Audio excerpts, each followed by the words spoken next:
বন্ধুগণ, সূরাতুল হাশরের 19 নম্বর আয়াতে কারিমা থেকে আপনাদের সামনে আলোচনা রাখা হচ্ছিল, ওয়ালা তাকুনু কাল্লাযীনা নাসুল্লাহা ফাআনসাহুম আনফুসাহুম।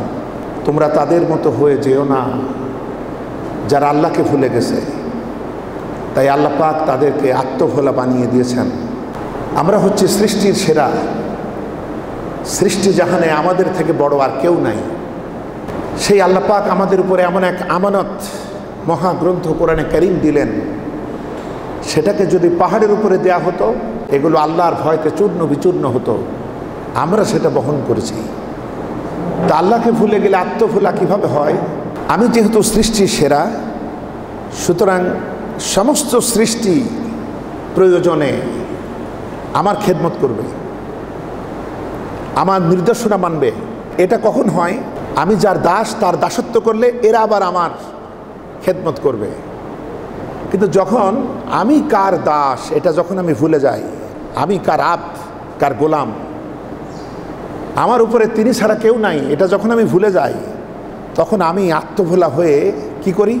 পাথরের সামনে, নিজের হাতে গড়া মূর্তির সামনে, বিশাল বৃক্ষের সামনে, সূর্যের সামনে, পাহাড়ের সামনে, এমনকি মানুষের তৈরি করা মতদর্শের সামনে আমি আনুগত্যের মাথা নত করে ফেলি। আমার আর হুঁশ হয় না যে আমি তো শুধু তার বিধানই মানব। মানুষের ভিতরে সেরা মানুষ হচ্ছে আল্লাহর নবীরা। তাদেরকে অনুসরণ করাই আমার মর্যাদা। আমার মতো আরেকটা মানুষের আনুগত্য করা আমার মর্যাদা না। কিন্তু যখন আমরা সেটা করি, তখন বোঝা গেল আমি আমার মর্যাদা ভুলে গেলাম, আল্লাহর সাথে আমার সম্পর্ক ভুলে গেলাম, যার কারণে আমি নিজেকেই হারিয়ে ফেললাম। একটা ছেলে, সে মাঝে মাঝে ভয় পেত যে আমি বোধহয় হারিয়ে যাব নাকি, তো কীভাবে নিজেকে ঠিক রাখবে, এই জন্য সে গলায় একটা শামুকের মালা দিছিল, মানে একটা গল্প। এবং মাঝে মধ্যে চেক করে দেখতো, মালা আছে যখন বুঝতো এই তো আমি তাহলে ঠিকই আছি। আধ পাগলা টাইপের লোক। একদিন দুপুরে ঘুমায় গিয়েছে, ছোটো ভাইটার শখ বড় ভাইয়ের ওই মালাটা একটু গলায় দিয়ে কেমন লাগে দেখতে, কিন্তু ভাই তো মালা হাতছাড়া করে না। তা আজকে যখন ঘুমায় গিয়েছে, এই সুযোগে ছোটো ভাই গলা থেকে মালা খুলে নিজের গলায় পরে বাইরে ঘুরে বেড়াচ্ছে। ইতিমধ্যে ঘুম ভেঙে হাত দিয়ে দেখে মালা নাই। তখন সে চিৎকার দিয়ে বলছে, আমি কোথায় গেলাম, আমি কই? এইভাবে সে নিজেকে খুঁজে বেড়াচ্ছে। এরপরে খুঁজতে খুঁজতে ভাইয়ের সাথে দেখা হয়ে গেল। এবার ভাইয়ের গলায় মালা দেখে সে বলছে, এই তো আমি, মালা যার গলায় সেই তো আমি। এখন ওই যদি আমি হই, তাহলে এটা কেডা? আজকে মুসলমানেরা তাদের আল্লাহর সাথে সম্পর্কিত থাকলে তাদের কিছু দায়িত্ব ছিল, কর্তব্য ছিল, তাদের অধিকার ছিল। সেই সমস্ত দায়িত্ব কর্তব্যের ময়দানে আজ মুসলমানকে পাওয়া যায় না।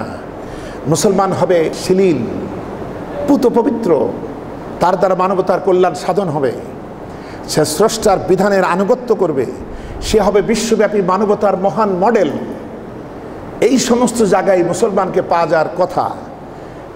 জাকাতের ময়দানে, দয়ার ময়দানে, মানবতার ময়দানে মুসলমানকে পাওয়ার কথা। সুরুচিপূর্ণ সাংস্কৃতিক অঙ্গনে মুসলমানের পাওয়ার কথা। মানব দরদি, মানবতার কল্যাণ সাধন করে যে রাজনীতির মাধ্যমে, সেই রাজনীতিতে মুসলমানের পাওয়ার কথা। যেসব গবেষণা দ্বারা মানবতার কল্যাণ করা যায়, সেই সমস্ত গবেষণাগারে মুসলমানের পাওয়ার কথা। যে আলোচনার ভিতরে মানবতার কল্যাণ আছে, স্রষ্টার পরিচিতি মেলে, নিজের চরিত্র সংশোধিত হয়, এই সব জায়গায় মুসলমানের পাওয়ার কথা। কিন্তু আত্মভোলা হওয়ার কারণে আমাদেরকে পাওয়া গেল সুদের ময়দানে, ঘুষের ময়দানে, ব্যভিচারের ময়দানে, অশ্লীল সংস্কৃতির নগ্নতার ময়দানে। আমাদেরকে পাওয়া গেল লুটতরাজ, ছিনতাইয়ের ময়দানে। আমাদেরকে শক্তি বেশি থাকলে দুর্বলকে অত্যাচার করো, এই সব জায়গায় আমাদের পাওয়া গেল। অবস্থা হলো সেই শামুকওয়ালার মতোই, যে এখন আমি নিজেকে হারাই ফেলেছি, ওই তো আমি, তাহলে এটা কেডা? আজকে ইসলামগুলা মানবে কারা? এই মুসলিমরাই তো আগে মানবে, এবং আমরা মানিয়ে বিশ্বব্যাপী আমরা একটা মডেল হিসাবে প্রমাণিত হব, এই যে ইসলামই কল্যাণ আর সব কিছুই অকল্যাণ। তো এই প্রমাণটা দেখানো দরকার আমাদেরকে, সেইটা আমরা দেখাতে পারিনি। যে জন্যে আল্লাহ পাক তাই বলছেন, তোমরা তাদের মতো হয়েও না যারা আল্লাহকে ভুলে গেছে, তাই আমি ওদেরকে আত্মভোলা বানাইছি।